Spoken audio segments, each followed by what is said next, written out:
ইউসুফ আলাইহিস সালাম বলেছিল না যে আমি বিশ্বস্ত, আমাকে দায়িত্ব দেন? আমি বলতে চাই আমি বিশ্বস্ত, আমাকে দায়িত্ব দেন।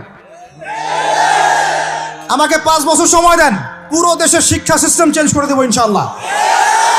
প্লে গ্রুপ থেকে প্লে গ্রুপ থেকে নিয়ে মাস্টার্স পর্যন্ত এমন শিক্ষানীতি প্রণয়ন করা সম্ভব যে আমাদের বাচ্চারা একদম প্লে থেকে মাস্টার্স পর্যন্ত বাংলা, ইংরেজি, অঙ্ক এবং জেনারেল সাবজেক্টগুলোর সাথে কোরআন হাদিসের একটা অপূর্ব সমন্বয়ে পড়াশোনা করবে ইনশাআল্লাহ। একা করে দিতে পারবো ইনশাআল্লাহ তাআলা।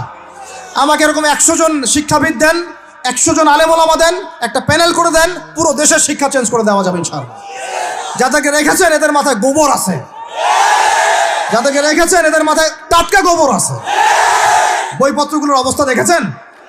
বইপত্রগুলো ঘাটাঘাটি করেছেন? সমকামিতা প্রমোট করছে আমাদের দেশের মধ্যে, ট্রান্সজেন্ডার প্রমোট করছে আমাদের দেশের মধ্যে, আমাদের বাচ্চা কাচ্চা কচি কাঁচা বাচ্চাদেরকে শারীরিক শিক্ষার নামে যৌন শিক্ষা দিচ্ছে। এগুলো আমাদের মুসলমানদের শিক্ষা? এটা চলতে থাকলে দেখবেন অচিরেই কোনো মানুষ বাচ্চাদেরকে স্কুলে পাঠাবে না, এটা অরুচি ধরে যাবে। তখন কি হবে?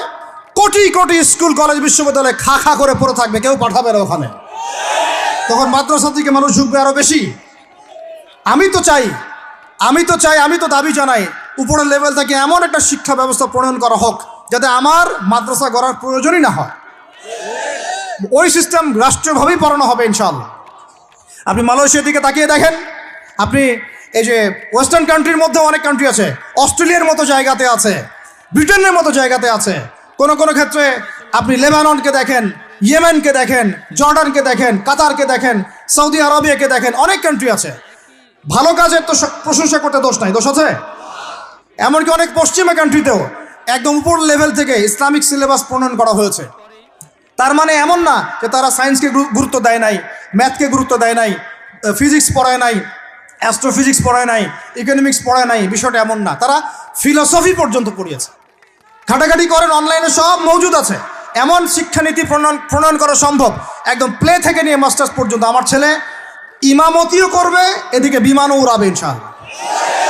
আমার মেয়ে ডাক্তারও হবে, এদিকে দেখবেন হাফেজাও হবে ইনশাআল্লাহ। একজন মুফতি সাহেব তিনি ফতোয়াও দিবেন, একই সাথে বিশ্ব অর্থনীতি সম্পর্কেও জানবেন ইনশাআল্লাহ। একজন আর্মি অফিসার তিনি যেমন সামরিক ক্ষেত্রে লিডার হবেন, তেমনি দেখবেন ফিকহের কিতাব মোতালা করে ফতোয়া দিতে পারছেন ইনশাআল্লাহ। এই যুগটা এটা কোনো মানে স্বপ্নের যুগ নয়, এই যুগটা ছিল এক সময়। বেশি দিন দূরে যেতে হবে না, আপনি 200-300-400 বছর পিছনে যান, দেখবেন মুসলমানরা এমন সোনালী যুগ পার করে আসছে।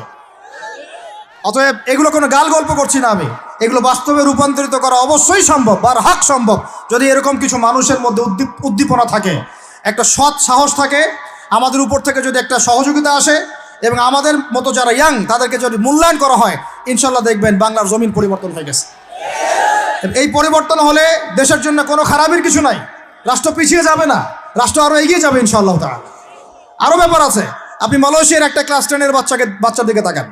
ক্লাস 10-এর একটা বাচ্চা কোনোদিন মাদ্রাসায় যায়ই নাই, স্কুলে পড়েছে, কিন্ডারগার্টেনে পড়েছে, রাষ্ট্রীয় সিলেবাসে পড়েছে, মাত্র 10 থেকে 12 বছর পড়াশোনা করে ও এখন এদিকে এসএসসি এইচএসসি লেভেলেও চলে গেছে, ও লেভেল এ লেভেলস পরীক্ষা দিয়েছে, এদিকে সে ইমামতি করার যোগ্যতা অর্জন করেছে। এখন আমাকে বলেন ওই রাষ্ট্রটা কি পিছিয়ে গেছে?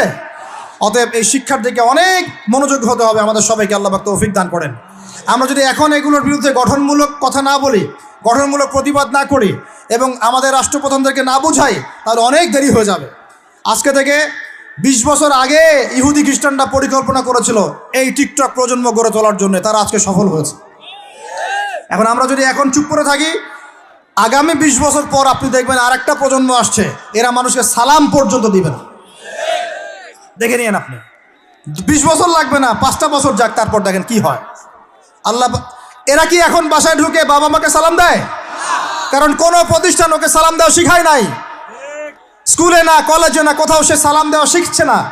আসসালামু আলাইকুম ওয়া রাহমাতুল্লাহি ওয়া বারাকাতুহু বিশুদ্ধ করে বলতে পারছে না, বিশুদ্ধ করে বলতে হবে না? অর্থ আছে না, এর একটা তাসবির আছে না? এগুলো তো আমরা গুরুত্ব দিচ্ছি না। এমন প্রজন্ম গড়ে উঠেছে অলরেডি যারা এখন পিতা মাতাকে সালাম দেয় না, পিতার সাথে ঝগড়া করে, মায়ের সাথে, মায়ের গায়ে হাত তুলে, সম্পত্তির জন্য মাকে হত্যা করে, সম্পত্তির জন্য বাবার গায়ে হাত তোলে। ওই দিক থেকে মাস্টার ডিগ্রি পাশ করে আসে ব্রিটেন থেকে, অক্সফোর্ড থেকে, কেমব্রিজ থেকে। আয়শা এদিকে প্রফেসর হয়েছে বিভিন্ন বিশ্ববিদ্যালয়ের, বাবা পড়ে আছে বৃদ্ধাশ্রমে। কতগুলো এক্সাম্পল নেবেন। এগুলো আমি কি গাল গল্প করছি? আমি কোনো গাল গল্প করতে এখানে আসি নাই, এগুলো বাস্তবতা। যদি বাহিরের চোখ দিয়ে আপনি দেখেন মনে হবে অর্থনীতি অনেক ভালো, ভিতরের চোখ দিয়ে দেখেন অর্থনীতি সুদ দিয়ে ভর্তি হয়ে গেছে। প্রত্যেক পদে পদেই সুদ। গাধাদেরকে আমি তো বুঝাতে পারি নাই। কাগজের টাকা আর এই যে আপনার এই ইলেকট্রনিক মানির কথা তো দীর্ঘদিন বলেছি, কিছু গাধা আছে এদেরকে বুঝাতে পারি নাই। এর মধ্যেও সুদ আছে, এর মধ্যে কি আছে? আর আমি কখনোই বলি নাই যে কাগজের টাকাটা হারাম। মিথ্যাচারে এরা যে পরিমাণ হাদিস জাল বানায়, এদের চেয়ে বড় জাল বানানো তোর কেউ নাই বাংলাদেশে। একটা কথাকে ঘুরাই ফিরে এমন ব্যাখ্যা শুরু করবে যে আপনি বিভ্রান্ত হয়ে যান। একটা ইমোশন প্রকাশ করবেন, উহুদের প্রান্তে দাঁড়িয়ে একটা ইমোশন প্রকাশ করবেন, ও বানাই দিবে ও জান্নাতের ঘ্রাণ পেয়ে আসছে। আপনি বলবেন যে কাগজের টাকা নয়, মনিটরি সিস্টেমটা হারাম, ও বানাই দিবে ও বলেছে কাগজের টাকা হারাম। আপনি বলবেন যে আপনার যদি গান শুনতেই হয় তাহলে একা একা শোনেন, আমাকে শোনাচ্ছেন কেন, ও বানাই দিবে ও গান একা শোনা জায়েজ বানাই দিছে। এর এত খবিস, এত খান্নাস, এদের চরিত্রটা চিনতে পারতাম না আমরা যদি গাজাই শুনে আসতো। আল্লাহর কসম আমিও কিছু কিছু জায়গায় এদেরকে কোনো কোনো ক্ষেত্রে ভালো মনে করতাম। আল্লাহর কসম গাজাই শুনে আসলে আমি বুঝতে পারতাম না এদের ভিতরে কত মুনাফেকি আছে। আল্লাহ পাক আমাদেরকে মুনাফেকদের থেকে